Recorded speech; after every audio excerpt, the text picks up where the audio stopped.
magistrate reached a verdict. I have guilty or innocent. Spare me this mockery of justice. I sent it to, where did I send it? Did I send Where'd it? you send that? You're sending pedophile pics all over.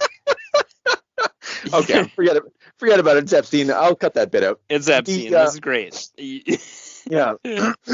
Done. So anyway, we came here tonight to fucking talk about something very important. And could you tell me what that is? Yeah, we're here to discuss the Punisher Warzone specifically. Mm-hmm. Written by Chuck Dixon. Mm-hmm. Starting I guess here, what do we got here? Number 1 through 6, 1992. March. And we March got to Romita August. Jr., your boy, back in the saddle again. You couldn't resist long. You wanted to go back and see some. I needed I needed a little bit more. I like that. I like when he's with Claus Janson. I know that's good stuff. Yeah. Is he the inker? Yeah. Incidentally, Punisher, the Punisher comic, the ongoing Punisher comic, was illustrated the first 6 or so issues by Claus Janson himself, which has a different style. It's not bad, actually. What those comics have that these comics don't is that the editor-in-chief at that time was Jim Shooter, and these comics are Tom DeFalco as fuck, because they suck. These comics? Well, they're just like, I don't know. Okay, these comics are actually, I don't really like these. I like John Romita Jr. Really? Yeah, I like John Romita Jr. in this. I think he's fucking great. There's so many great panels, so many great images. Like, and then there's a lot of John Romita Jr. isms, where like he's shooting an Uzi, and you're like, that doesn't look like a human shooting an Uzi. Yeah. But generally, Uzi looks like an architecture building. It's not that. It's just the angles are weird. It's not like he just couldn't get the angle right. I don't have the image to share with you, which is typical for me tonight, apparently. But well, I'm looking at isn't it right in the issue number 1 when he puts the Uzi down on that guy?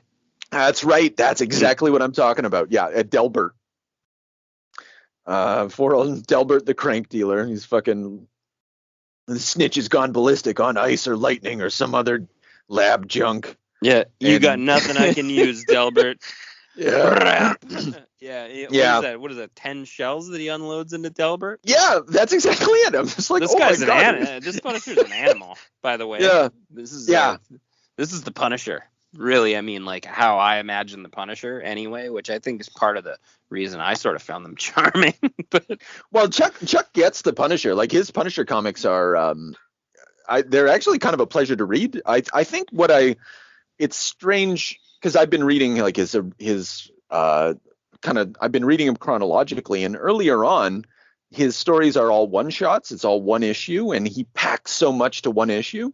And this just feels like a little too big, like 6 issues. I think they're unusual in the Punisher universe at this time. Like maybe you'll get single issue stories or 2 issues, maybe 3 issues, but I think the direction for this book for me would have been to go 4 issues and subtract Shotgun from the entire story. What the fuck was that? Is that like a weird creator-owned character?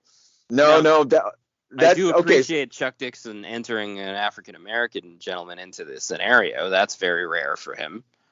He's got what I'm noticing, and I'm not ready to fucking call on this yet because it's just 2 very notable examples, and I haven't read enough comics to really hammer down on this. But he does enjoy and the thought of a large black man with a big gun, and in being like really tough and cool.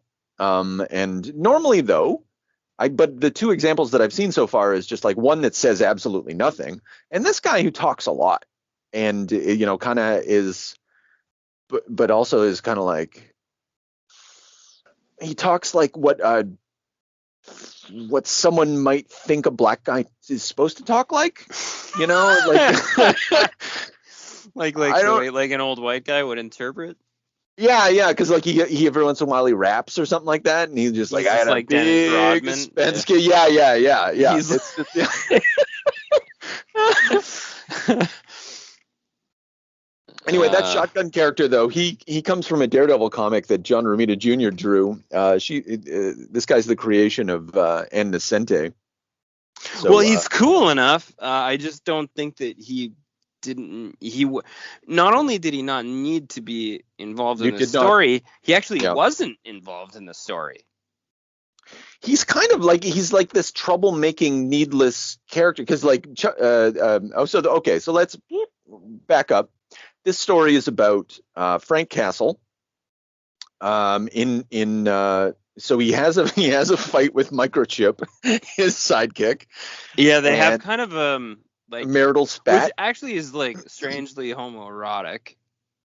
And, it is, and Frank actually like invades his privacy, to the point where it would be as if your spouse was like abusively sort of stalking you. Yeah, and Microchip at the beginning before that exchange says, "Oh, we're not married, Frank." And then like Frank's response to that is like, "Yes, we are. Yes, we are. You're my wife and my property, and I'm going to follow you to your therapist." Yeah, and I expect you to have dinner on the stove, but dinner for this guy is like a big gun and a souped up, van. And so he follows him to his therapist, like something on a Mad Men, and then Microchip breaks up with him. And Frank can't handle it, so he goes off the rails. He goes off the fucking rails in this. Yeah, he kind of has like a mental breakdown. Mm-hmm. Well, he decides to go under deep cover into the mob as Johnny Tower, which is a great name. Great name. Yeah, it's a great very hard to contrast that with Frank Castle. Not gonna guess that this guy's the Punisher at all. No, not at all. He's from Kansas, man. He's just like also his fucking incognito mode was amazing. Just like slicks his hair back, gives himself he gives himself like a bullshit like baby man bun at the back, and just greases his hair all the way back and wears a cross and a leather jacket. Done. Part of the mob. He actually looks like a gross mobster though, kind of. Well, what I like about I love John Romita Jr. in this because like one he's not good at I already said this about like drawing people like Spider-Man where he's supposed to be like kind of goofy and thin and stuff like that, but you give him a bunch of fucking thugs. Yeah, he's not good with like agile combat or anything, but like give him a 280-pound Frank Castle. Oh, yeah, it's fucking the money. Yeah. The guy's entire face looks like a brick. Yeah. It's perfect. And the mobsters too, the old Italian guys with the white side hair coming in and the cigars and the greasy slick backs. Everybody looks fantastic. Yeah, and I can't tell the difference visually between any of them. And it's just like it's like that bit in Being John Malkovich where like everyone's John Malkovich and they're just acting all in the same way, and I kind of like that. I think that's very charming, and the only difference is like maybe one has a mustache, maybe one has a little bit like shadows around the eyes, but for all intents and purposes these are all the same people engaging with one another. Yeah. Well, I can tell who the boss is because the boss usually has the white button down and a ring maybe. Yeah, he'll be a little classy or whatever, maybe. Yeah, I like that. Okay, so in the first issue, before we keep trugging on here, is the popsicle scene, the popsicle torture. Oh, right. And did you watch the glorious clip I sent you? I did. I thought actually the movie did a disservice of it because like I think Tom it was Jane better. Is a little. It was better in the comic, actually. I thought too. Yeah. Because you need to be you have to have the idea that the movie clip that I saw, I've never seen the movie, but like Tom Jane he's kind of like he's trying to be kind of funny and crazy, he's trying to show that he's crazy. Yeah, they do a bit of that particular Punisher movie actually has like a high amount of deliberate camp and also uses Garth Ennis characters, the big Russian guy in the candy cane shirt, and the fat spaghetti guy and the girlfriend or like that lives next door, and they're all kind of poor people, and the kid with the piercings, and anyway, so they try to sort of tap into that camp, and they add like a ton of deliberate camp throughout the movie. It makes it like a bizarro world. It's probably the worst. Oh man, I know there's people out there who are big Punisher fans too, and I know they may not be a fan of this, but that Tom Jane one is the worst Punisher movie. Well, it's a free market of ideas, friend, and they can a lot of the Punisher stuff is bad, but that one makes Dolph look like a fucking gem. So yeah, the Punisher. Okay. So the torture thing. Yeah, but it requires Frank to be more severe, like properly crazy, and but at the same time, like this book is so PG, it's so comics code, and the whole time that was happening, I was thinking about what Garth Ennis would have done, and Garth Ennis would have, it would have been torture. It would have been like Frank is a monster, but Chuck, fine. I don't see a comics code authority stamp on this comic, right? So this had some blood in it, and some there was no ifs, ands, or buts about the amount of people that were executed, but they definitely they give you the look away camera, or you just saw a big fucking block face Frank with a gun going off. Well, that's the end of old Billy the mobster, or Donnie the crackhead informant, or whatever. Or what have you. And it's because it's still for the newsstands. Like these comics were on newsstands. I remember buying Punisher Warzone number 4 when I was a kid, and I didn't understand that book at all. And as an adult, I'm like, okay. I was 12 and I bought the book and I was like, it's Punisher, here we go. And he's the first thing I see is the mobster's like, come here and talk to me, whatever that guy's name is. And then Punisher's just in the fucking botanical garden, just banging that chick. And I was like, okay, all right, this is a different vibe than X-Men. And but it's all still PG, it's acceptable, like my parents seeing it would have seen nothing different than anything else on television or movies or something like that. Literally everything's background.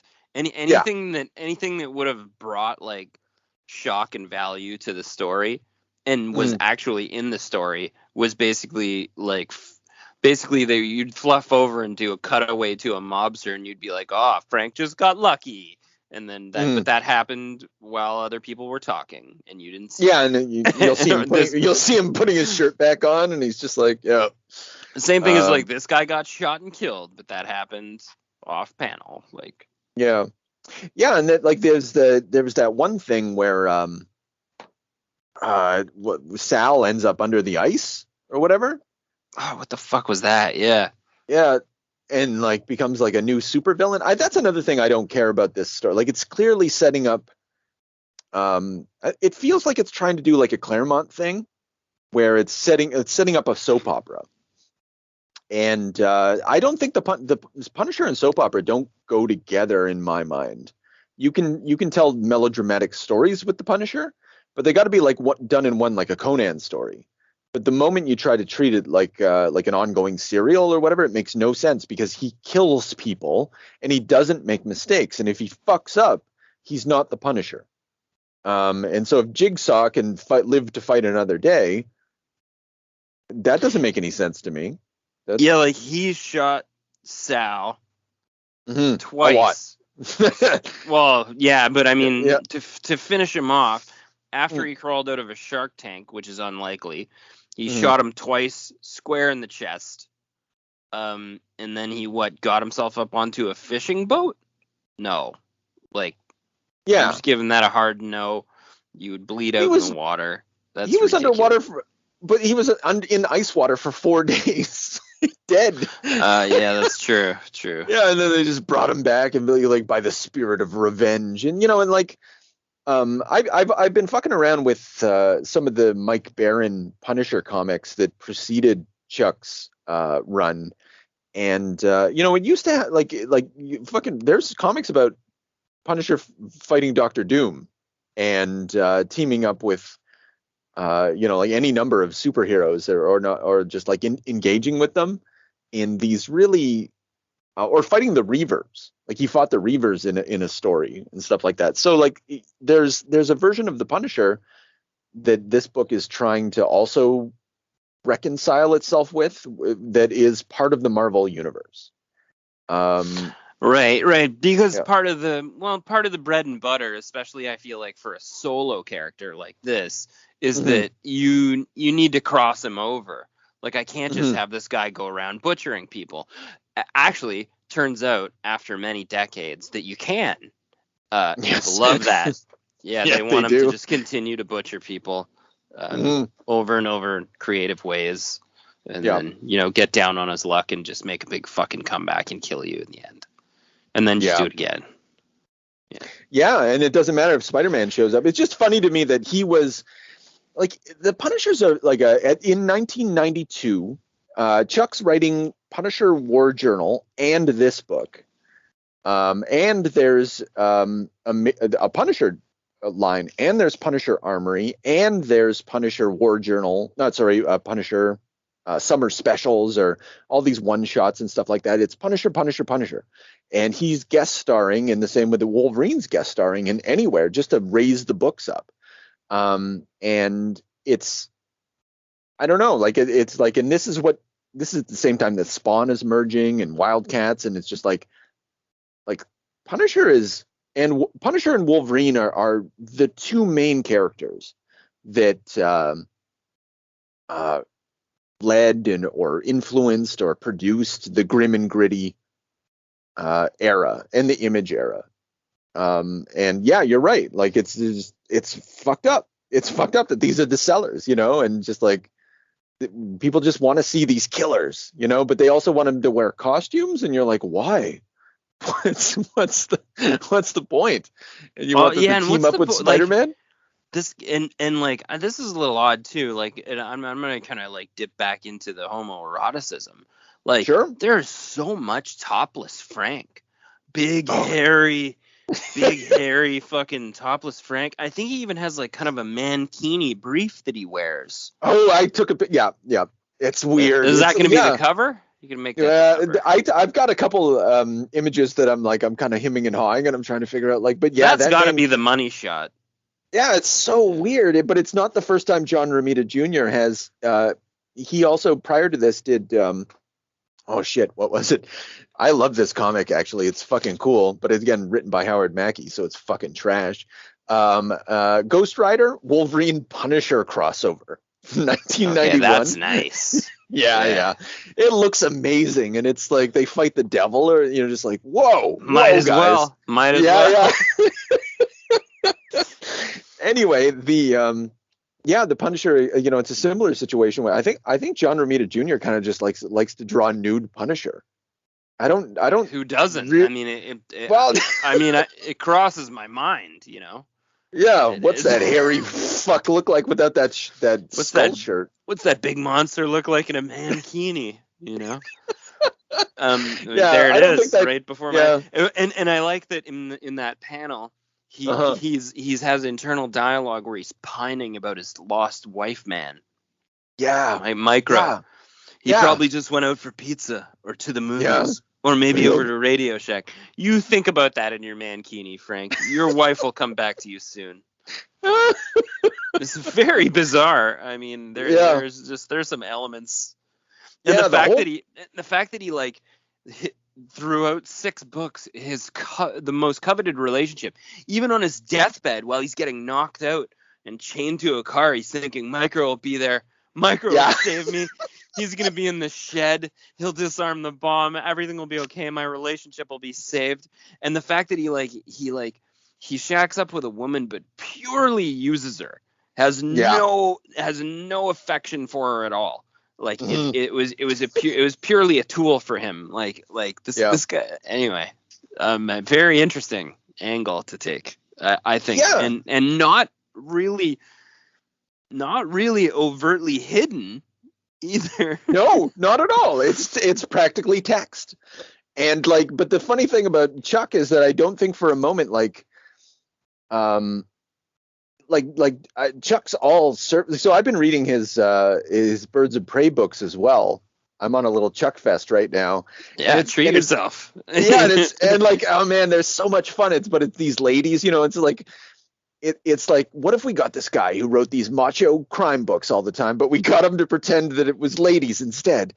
And all they do is talk about men, and and they and the first adventure is about this one guy that fucked them all over romantically, and but they all remember his ass and stuff like that, and you're just like I kind of on the one hand I kind of like it because it's just like it's horny chicks, makes sense to me. They're having fun, they're on adventures, they're doing shit that men do. But imagine if we had a Punisher Spider-Man crossover where they were just constantly talking about Mary Jane, fuck them over. We would just be like, that's totally emasculating. It's just totally unacceptable. But it's just weird. It's I want to say double standard, but Chuck will make his book about relationships. When he has to run a long-term game or whatever, he knows that drama has to come from relationships, but he's kind of stuck. He's stuck with Punisher and Microchip. And so he has to make it. Yeah, he just has to do this, and Punisher can't love anyone. That's unacceptable. No, that's ridiculous. But Microchip is to him. Shit. I guess it's what if Batman was really fucking obsessive about Robin? Where is that fucking kid? Why aren't you backing me up and stuff like that? And you're just like, this isn't fun. And it's sad. You're supposed to be this guy. The great Punisher. And I like how he decides to go into deep cover, to a complete fault. What the fuck was he doing? Yeah, well, exactly. And I think Chuck kind of talks about that throughout the book, through the character of Punisher. This Punisher is not Garth Ennis's Punisher. This Punisher, and I think this is kind of what Punisher was like at this time. He makes mistakes because he's human. He's just driven. He's insane. He doesn't really he just when he sees something he wants to kill, he'll go for the kill in the same way that he wants to fuck. He'll transgress common sense. Whereas Garth Ennis's Punisher just never transgresses the mission, right? He's never going to get too horny, too ready for the kill. But Chuck's Punisher is too horny and too ready for the kill. No, the Garth Ennis Punisher is more like death, I guess, like a specter kind of. Yeah. And it gives him a supernatural vibe. Like there's something human about Chuck's Punisher. Yeah, there is, because he's a fucking dumbass. Yeah, he does. And he even says it to his own. He says it in its own. He says shit in his own head too. It's I fucked up, or I have to make room to fight, or I've been playing this dumb. He has an internal dialogue where that he commonly makes mistakes. He's just angry and just enjoys killing. Yeah. But he shows him he's illustrated as calm, and he acts calm, but his actions really speak otherwise. When Microchip leaves him, he fucking throws a table across the room and starts shooting the wall. It's crazy. If you really think about the actions that he took when Robin walked out the door, his wife Robin, this character's out of control, and this story doesn't punish him for that. I know that's a weird way of saying that. The Punisher is never punished, Like fine, he gets beat up and he gets a little back on his heel, but he's not going to die. But he doesn't really suffer any consequences for being a fucking asshole and like an overbearing fucking toxic masculine asshole, even with his closest compatriot. And no one batted an eyelash. It's true. Mm-hmm. And then he just gets bailed out by Shotgun. Yes. Yeah. Oh, well, actually, one of the things I wanted to say about Shotgun is that because remember, like Frank's in the family and he's kind of getting away with it, but he's caught because of something that Shotgun does, and so Shotgun becomes kind of he's just like a plot device. He's just a thing to make complications happen. He's absolutely not required to this story. I think you already said, though. Take out Shotgun, the story makes a lot more sense. Put it in, and you're like, what? Like, it's crazy. He kills like 100 commandos at the beginning. I guess it's like another cool gun-toting guy that Frank knows from his past that you're like layering in there. I think that's just like sort of maybe this is like a Marvel thing, seems like a desperation thing to make more interesting characters, like you said with fucking Uncle Sal or whatever too. The same thing where it's like we added this guy because we need to have some kind of like build up for another villain or whatever. He's like the fucking like Vegeta just got beat. We got to bring Frieza in. Like, yeah, and it's weird to me. He's like a black Ghost Rider Punisher. He's got those spikes on his arm or whatever. He's kind of like Blade. Like even the way he's drawn,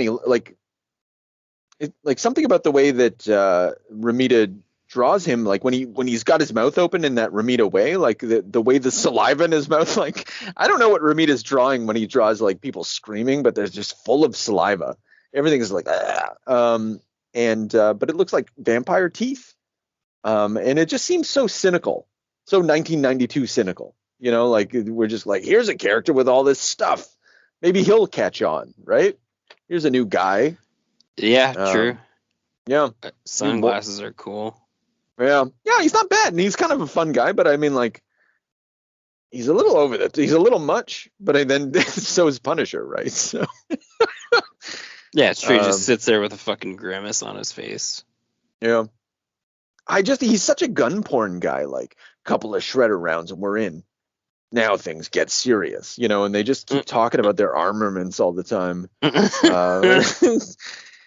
It's just strange. It's just like all the text is about, when it's not dialogue, it's just text about either someone's insane inner dialogue, or it's just it's just Frank talking about how he's been shot, or how awesome the guns are. Whatever Walker's loading, they're not shotgun shells, they're warheads. If only I had easy access to the kind of munitions he gets. Wishes were horses, and he's just like, I really love Romita's depiction of fucking violence in this book. It's cool. Like, these explosions, they're fucking cool. Yeah, I like when Frank grabs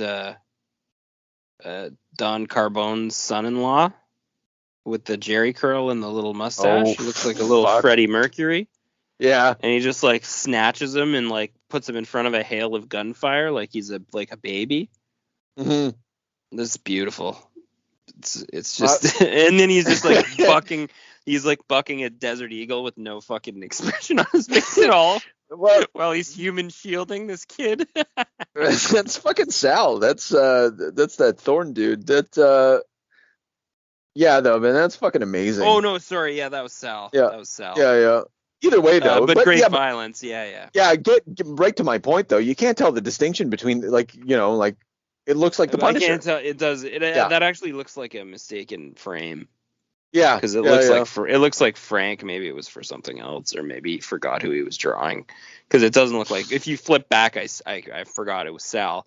But if you flip ahead, it looks just like Frank. Mm-hmm. No, and I think that's it. Like these. John works quick for a comic artist. But given the number of the amount of lines that he's producing, like he's not one of those. Like he's definitely not, we talked about him in relation to Frank Whiteley. Like he fills the page with lines. Well, maybe less than we think. I'd love to see these pages without colors or inks. I'd love to see his pencils, like for these pages. It might be a more economical than I'm thinking, but it looks full. I guess but yeah, the I think I've seen his pencils before, and they're actually really impressive. Oh yeah, of course they are. Yeah, no, he's fantastic. Yeah, I'd still like to. Yeah, because I'm looking at one page where the backgrounds are rendered, and then there's two panels where they're not rendered at all, and the colorist does a good job of hiding that fact by making the color in the background kind of appropriate to the scene, or grading it digitally somehow. I'm not quite. No, they didn't grade it at all. But yeah, they do a good job of masking it. So like you think about this in terms of an industrial product and the team working together to produce a good thing, everyone's supporting one another. This looks good, on a monthly book, man. Oh yeah, this is great, especially at the time. Like, there was some inconsistent shit at this time. Really bad artwork. I mean, this is basically the Marvel product was so bad back then. That's how Image managed to take off. Like, because seeing a book like this is fresh. It's really it has a cohesive writing and art team. Really, I mean, they're not. This isn't bad by any imagination. Yeah. It's just kind of and it's kind of neat to me that I don't know. This is the stuff that I like with John Romita Jr. I think he's just well suited to this. And when he goes over to Superhero Fair, I think his imagination and style kind of fail him. I mean, that's I think I've been consistent on that. But this is great, and he did a lot of good Punisher stuff. In this era. I was just looking at you killed them, my uncle, my father. I loved you. I thought you were good, but not that good. And I was like, what does that fucking mean? It's just means you're not micro. That's what that means. Yeah, that's right. He's essentially sort of calling her because I guess we have to remember that what allows or what enables Frank's homosocial relationship with Micro to be acceptable to your typical audience is the fact that at the end of the day, Punisher is motivated by his dead wife. Sorry, I shouldn't be laughing about this, but he's motivated by his dead. He's motivated by a fridge job, and it's just like that's Maria and the kids, they all got fucking fridged by the goddamn mob, and like he's like an endless. He's like he encompasses fridging. Oh yeah, really. Yeah. Like he's not like a single fridging incident didn't lead him to killing somebody or like getting like a horrible enacting a horrible revenge on a group of people / person. It basically made him enact revenge on anybody evil forever. As like a fridging death god. Yeah, man. Oh shit! I think there's a new name for him. That's fantastic. Fridging death god. Yeah, because that's kind of it. Especially when you put him in Garth Ennis's hands. That's exactly what he becomes, and so much so that he becomes a supernatural fridging death god. Well, that's the god part, right? Like he. And later on, there's going to be a story where in Punisher Max, like later Punisher Max, which we really need to dive into. There's a great, well, not a great story. It's a great story, but it's a horrible story because it's a Garth Ennis story where some mobster digs up Frank's wife's body. Come on. Yeah, and fucking announces it to him, and then Frank goes insane. And he's not even rational. Like it cuts to what's going on in Frank's mind, and it's dead bodies everywhere. And he's just, until his wife is buried again, and I'm just like, that fits so perfectly with what you That's said. Awesome. Yeah. Well, and it's true. It's like I don't know why the character is still like people are like became increasingly like more like not outraged, but like critical in almost like a comedic way of like how sad a fridging plot is. But like, and the fridging plot endures. Obviously, still a hot take. I mean, absolutely fucking fridge John Wick's dog. Yeah. You know, you fridge anything you like. You fridge him. It's great. It's a motivator. It's your plot device. Yeah. But like, it's just funny that the Punisher is just like such an acceptable rendition of that. Like, people just want more and more. Even the new Punisher. Did you see the Metallica machine gun fridging trailer for that Netflix Punisher? Oh no. Yeah, you should. I'll send you that trailer later. Anyway, okay. It's just like basically like Frank's like got this beautiful baby and family, and then they just cut scene, and basically his wife's like, oh, and he just screams, no, bang, just shoots his wife in the face, and then starts Metallica gun music. That's the trailer. Wow. All right. Yeah. You know, tune in. Don't you want to see what happens? You know. Yeah. You want to see it. Here, we'll give you the fridge right here. Sample the fridging in the trailer. Yeah. And just get ready for Frank to kill everybody endlessly for multiple seasons. Yeah, man, that's the beauty of Frank. Yeah, like that's the ultimate selling point. And like, but this story does absolutely zero. Like, you would never know that Frank, aside from the fact that the comic tells you at the beginning, you know, when mobsters slew his family. That's such a weird way of writing that. That's kind of the best part, is that you don't need that. Mm-hmm. No, not anymore. Yeah, like you just know. Oh, Frank's a psycho because he fridged his wife. And then he never reached catharsis. He's just this guy. Yeah, he just never gets enough, and he's never gonna stop. You know, no. But early on, when people didn't know, they really didn't know that there was going to be a point where Punisher would become an ongoing series. And in that space, like reading those comics, that's the space where Punisher's sort of relationship with Maria and his kids and stuff like that are kind of like evoked a lot more and a lot more strongly, in the way that like, you know, Spider-Man's origin would be evoked more strongly, you know, like fucking talking about Uncle Ben and shit like that all the time. Yeah.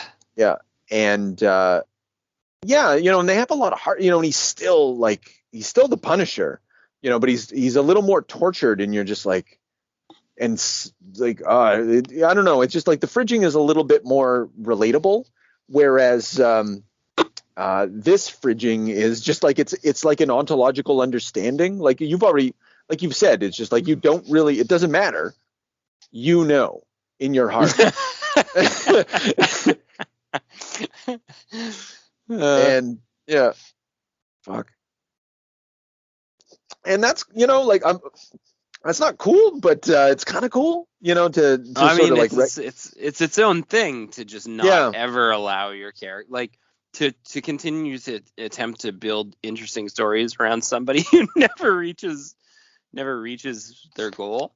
Yeah. Well, and that's all superhero comics, but this one's a little bit more strange because he can't kill everyone, right? Well, no, he can. Yeah. Well, he can eventually, but I mean, one thing I've noticed about Punisher comics is there's always another crank dealer selling the meth, and you know, goddamn right. Yeah, and they're always threatening to poison the children and stuff like that, and it's like, I just think about how endless it is, you know, and just it's like awesome. I still remember the beloved Xbox Punisher game, where you just rove the streets in that trench coat and just quick kill, just like break crackheads' necks. What was the one where you would actually torture people? Like, yeah, that was the one. Yeah. That was the one. Okay, yeah, that was nice. Put them in the windowsills and shit. No. Yeah. Smash them to death, or put them on band saws, or whatever. Yeah. Now all we need is a little energon and a lot of luck.